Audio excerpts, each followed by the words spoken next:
일본을 중심으로 큰 인기를 얻기 시작한 한국의 대중음악이 본격적으로 아시아를 벗어나 유럽과 미국 등지로 진출하기 시작하고 또 하나의 문화현상으로서 K-팝으로 불리며 자리 잡기 시작한 것은 2011년입니다. 2011년 6월 프랑스 파리에서는 SM 타운 라이브 콘서트가 열렸는데요. SM 엔터테인먼트는 한국의 대표적인 연예 기획사로서 이 보아를 비롯해 동방신기나 소녀시대, 슈퍼주니어 등 한국을 대표할 만한 유명 가수들을 배출한 대표적인 연예 기획사입니다. 그런데 이 라이브 콘서트가 열린 배경이 매우 흥미롭습니다. 콘서트가 열리기 전인 2011년 4월에 이 한국의 대중음악을 좋아하는 프랑스 팬 54명이 SM 엔터테인먼트의 아이돌 그룹을 만나기 위해 자비를 들여서 한국을 방문합니다. 그리고 이들은 당시 한국에서 큰 인기를 끌고 있던 샤이니와 팬미팅을 진행하였고 한국의 유명 가요 프로그램도 관람하는 등 한국 대중음악에 매우 열성적인 모습을 보여주었습니다. 당시 한국의 대중음악이 아시아를 중심으로 인기를 얻고 있던 것을 생각하면 매우 이례적인 일이 아닐 수가 없었는데요. SM 엔터테인먼트 측에서도 일본이나 중국, 태국 등 이 아시아 지역 국가에서 온 팬들은 지속적으로 많이 있었지만 이처럼 프랑스의 팬들이 찾아온 것은 처음이었다고 합니다. 이 같은 상황에 비추어 보면 이때까지만 하더라도 한국의 대중문화는 아시아를 중심으로 제3세계 지역에서 주로 소비되던 문화였지 서유럽이나 미국 등 소위 선진국에서는 큰 인기를 얻지 못했다는 것을 알 수 있습니다. 하지만 프랑스 팬들이 한국의 아이돌 스타를 만나러 직접 한국까지 왔다는 것을 보면 한국의 대중문화가 서서히 선진국에도 침투하고 있었다는 것을 또한 알 수 있는 것이죠. 그리고 이처럼 서구권 사람들이 이 한국의 대중음악을 소비하기 시작하면서 이들을 중심으로 사용되기 시작한 표현이 바로 우리가 흔히 사용하는 K-팝이라는 용어입니다. 대중음악을 가리키는 팝에 코리아의 K를 붙인 건데요. 바로 한류의 본격적인 세계화를 선도한 용어이기도 합니다. 아무튼 프랑스의 이 K-팝 팬들이 다녀간 이후 코리안 커넥션이라는 이 프랑스의 K-팝 팬 모임 회원들은 프랑스 파리에서 한국 아이돌 스타의 콘서트가 열릴 수 있도록 13,000여 명의 사람들이 청원 운동을 벌이기까지 하였습니다. K-팝의 인기가 어느 정도였는지 보여주는 단적인 사건이라고 할 수 있는데요.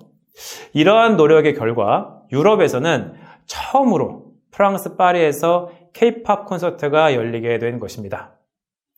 이런 과정을 거쳐 열리게 된 SM 타운 콘서트의 티켓은 판매 시작 15분 만에 모든 좌석이 매진될 정도로 폭발적인 관심을 보였습니다. 그리고 티켓을 구하지 못하자 암표까지 등장하여 티켓 원가의 3배 이상에 팔리기도 하였습니다. 뿐만 아니라 당초 예정된 2번의 공연 일정이 너무 짧다며 프랑스 팬들은 공연을 하루 더 연장해달라고 요구하기 시작했는데요. 그리고 이 공연 연장을 요구하기 위해 시위를 벌이기도 하였습니다. 물론 여기에서 말하는 이 시위라는 것은 우리가 흔히 아는 그런 과격한 형태의 시위는 아니었고요. 이들은 프랑스를 상징하는 대표적인 박물관인 루브르 박물관 앞에서 K-팝 스타들의 춤을 추며 시위를 벌였던 것입니다. 시위 방식에서도 이 프랑스 사람들이 K-팝에 대한 열정을 볼 수 있는데요. 이처럼 많은 사람들의 응원 속에 콘서트는 성황리에 마칠 수 있었고 프랑스의 유력 일간지인 르몽드는 유럽을 덮친 한류라는 기사를 보도하며 한류의 세계화를 조명하였습니다.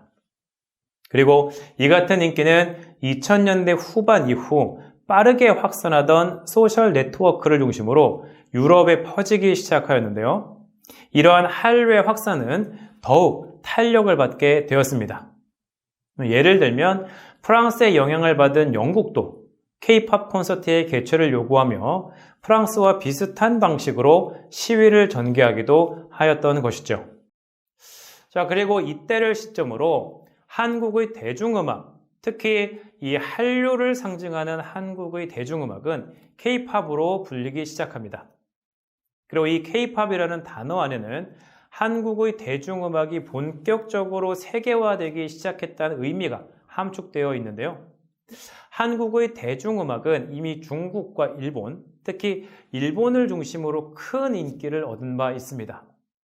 사실 이때까지만 하더라도 한국의 대중음악은 K-팝으로 불리지는 않았습니다.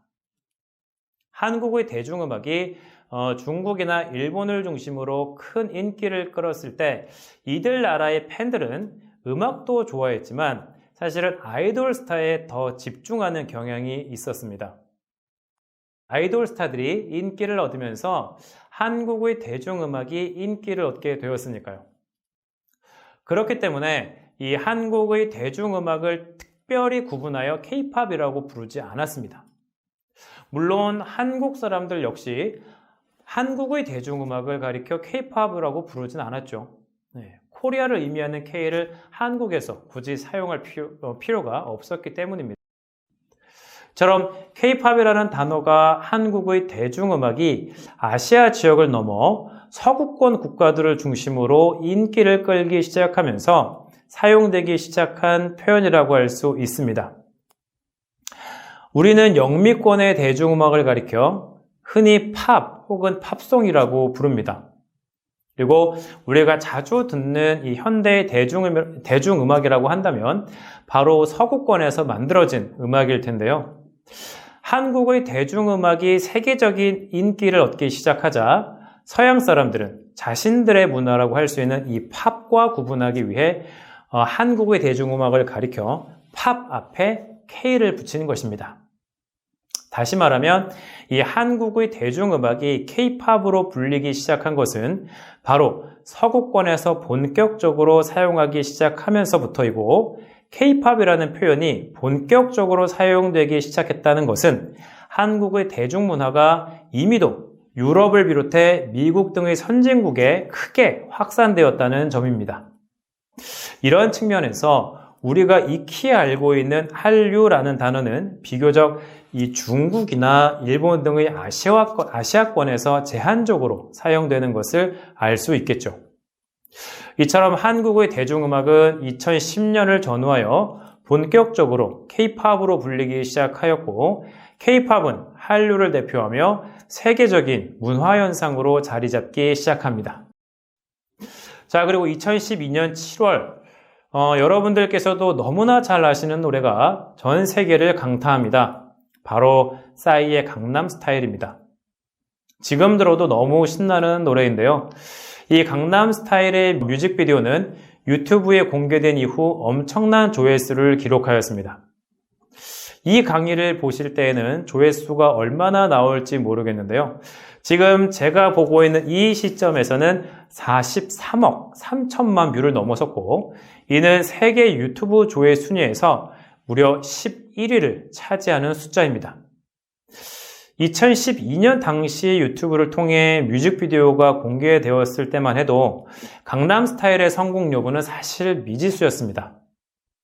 물론 이 강남스타일이 한국에서는 이미 K-팝 차트에서 1위를 달성하였지만 싸이가 이 해외 팬이 많았던 한류 스타도 아니었기 때문입니다.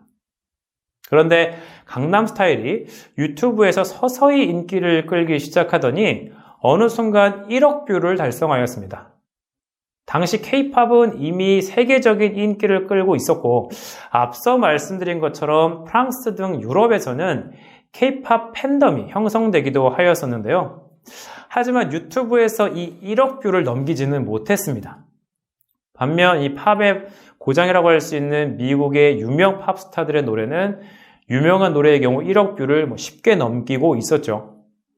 이 팝이라는 장르에서 한국과 본고장 미국의 차이가 분명하게 존재했던 것입니다. 이런 관점에서 싸이의 강남스타일이 1억 뷰를 돌파한 것은 한국인 그리고 한국의 대중음악으로서 처음으로 그 선을 넘어섰다는 데서 그 의미를 찾을 수가 있습니다. 앞서 설명한 것처럼 한류 1.0 시대의 한류의 인기는 주로 이 동아시아에 편중되어 있었고, 한류 2.0 시대 초기에도 전체적으로 보면 이 한류라고 하는 것은 마니아들에게 한정된 시장이라는 한계가 분명히 있었습니다.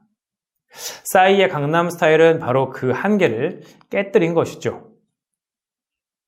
이처럼 싸이의 강남스타일이 세계적인 인기를 끌 수 있었던 배경에는 바로 SNS의 역할이 아주 컸습니다. 강남스타일이 공개된 이후 서서히 인기를 얻기 시작하자 국내 뮤지션들은 물론이고 미국과 영국의 유명 뮤지션들이 이 트위터를 통해 강남스타일을 소개하기 시작하였고, 이후 강남스타일은 미국과 영국 등에서 큰 인기를 얻게 되었습니다. 이러한 관심에 힘입어 싸이는 마침내 이 미국의 유명 레코드사인 아일랜드 데프잼 레코딩스와 음반 계약을 체결하기에 이릅니다. 이 회사는 세계 최고의 팝스타라고 할 수 있는 저스틴 비버가 속한 회사이기도 합니다. 이후 강남스타일은 2012년 빌보드 차트 핫백에서 7주 동안 2위를 차지하며 세계적인 신드롬을 일으키게 되었습니다. 그야말로 선풍적인 인기를 끌게 되었는데요. 싸이는 미국의 유명 토크쇼인 엘렌 드제너러스라는 쇼에 초청되어 유명한 팝 가수 브리트니 스피어스와 말춤을 추기도 했고, 미국 외의 해외의 각종 TV 프로그램에 초청되어 인터뷰를 진행하기도 하였습니다. 그리고 한국 가수로는 최초로 영국의 옥스퍼드 대학교에서 재학생들을 상대로 강연을 하기도 하였습니다. 또한 유명인을 포함해 전 세계의 많은 사람들이 강남스타일을 패러디하여 또 유튜브에 업로드하게 되었는데요. 이러한 업로드 현상을 통해서 강남스타일의 인기는 더욱더 높아졌습니다. 이로써 K-팝은 명실상부한 세계적인 문화현상으로 자리 잡게 되었습니다. 자, 그럼 당시 이 싸이의 강남스타일이 얼마나 많은 인기를 받고 있었는지 영상을 한 편 보시도록 하겠습니다.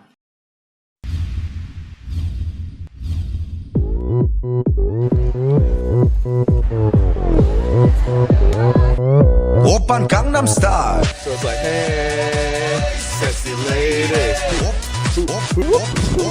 오빠 강남스타일. But there's this one. Sexy lady. 성숙해 보이지만 놀 땐 노는 여자. The video was really funny. It was really catchy. It's a really catchy song. He's really catchy and like he could actually dance to. It's simply catchy. It's very similar to other sort of electronic dance music that's popular right now in America. So it fits into pre-existing markets. It's something that's easily played in, for instance, sports stadiums.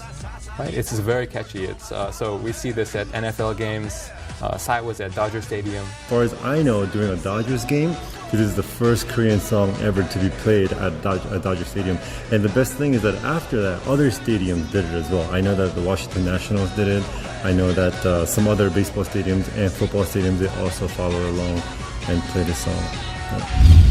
Because it's a fun dance and a fun song. He wanted to dance. And then the funny part is I was on a party bus the next day just listening to LA radio. Gangnam Style came on and everyone was just doing it, having a good time. 오빤 강남스타일. 강남스타일. 오빤 강남스타일. 바뀌었죠. 뭐 친구네 회사에 있는 외국 애들이 막 강남스타일 이러고 다니고. 제 룸메가 이렇게 춤을 추고 들어오더라고요. 그러면서 혹시 이 춤 아냐고, 강남스타일 혹시 싸이라는 사람 아냐고. And I heard that it was like one of the best music videos of the year, like internationally, like worldwide. The quality of the video is amazing. It just caught on. It's hilarious. It was kind of funny to watch this random guy doing his thing. But there's a lot of different parodies. 오빤 가썸스타일. 오빤 홍대스타일. 홍대 스타일도 처음 찍을 때는 뭐 이렇게까지 조회수가 뭐 넘쳐날 거라고 생각도 했었어요. 우리 친구들끼리 재밌게 한번 만들어보자 이 정도였는데 해외에서까지 이렇게 많은 관심을 받을 줄은 정말 꿈에도 몰랐어요. Psy was really good. Everybody liked him. It doesn't really matter how you look. It's all your talent and your personality. You have to take your shoes off. You're not going to be able to dance like that. This is fine because because mindset of this dance is dress classy and dance cheesy. So The motto is dress classy, dance cheesy. And it's a fun way to live life, I think. He seems very cool. Being understood is very cool. Not silly, not ridiculous, not strange and foreign. I predict that he'll be a big star. That has a lot of satire. Irony. The satire. Because the song kind of points to the material culture and a culture that's so based on like money and then appearance more so than like actual substance. We live in LA, one of the most materialistic and superficial places in the country or in the whole world. You see people who live a certain way during the day, and then you go at night, you go to Hollywood, you go to Beverly Hills, go out, and you kind of see the same factor. And I think by Psy pinpointing that and making fun of that, it's just a really open way for all of us just to laugh at ourselves. There was an article in The Atlantic that talked about satire of the video, but most of this satire is located in the lyrics. Right? He's talking about Gangnam, but if you don't know what Gangnam is, then you don't really understand the satire of the video. But in a way, the video mocks itself. It's this self-mockery, right? So he's a musical performer, but he's having garbage blown into his face, and he's appearing on the toilet and in the elevator and so on. In a way, he's already making fun of himself and making fun of the genre. And I think this is actually something that the audience in the States can pick up on and enjoy. You can pick up on even if you can't understand the lyrics. And it makes it impossible or nearly impossible to make fun of Psy himself. He's already making fun of himself, so how can you laugh at it? So that adds to his level of coolness, I think. Have you heard about K-pop before? Other Korean pop music? No, that was my first experience with any Korean pop music. Have you heard about the Wonder Girls, Rain, Girls' Generation, Big Bang? No. I've never heard about Rain. No. I haven't heard about that, but if there's more like kooky, funny stuff like Gangnam Style, I'm definitely gonna listen to it.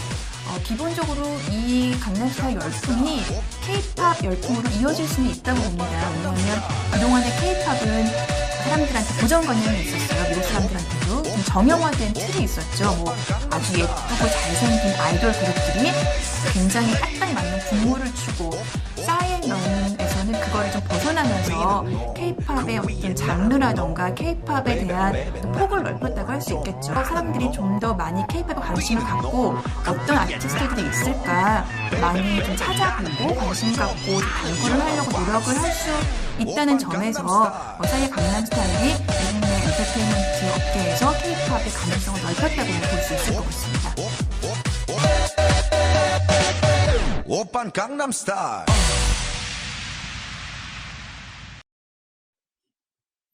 이 영상은 미국 내 강남스타일의 인기를 보여주는 영상인데요.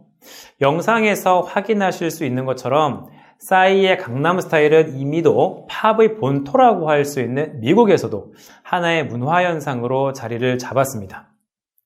싸이는 또한 프랑스 파리에서 강남스타일 한 곡을 공연한 적이 있는데요. 프랑스 파리의 대표적인 관광지 이 에펠탑 앞에서 공연이 예정되어 있었고 공연 시간은 약 15분 정도로 매우 짧게 진행되었습니다. 그런데 이 짧은 공연을 보기 위해 에펠탑 앞에는 세계 각지에서 몰려든 팬들로 인산인해를 이루었습니다. 특히 SNS를 통해 소식을 들은 이 프랑스 주변 국가들의 팬들은 급하게 프랑스로 건너와서 공연을 즐기기도 하였는데요. 당시 주최 측의 집계에 따르면 약 2만여 명이 이 장소에 모였다고 합니다. 또한 에펠탑 앞의 광장에 이 자리가 모자라자 사람들은 계단이나 주변 분수대 등에까지 자리를 잡고 싸이의 공연을 관람하기도 하였습니다. 자, 한편 싸이 열풍은 한국 문화에 대한 이 외국인들의 관심 증가로 이어졌습니다.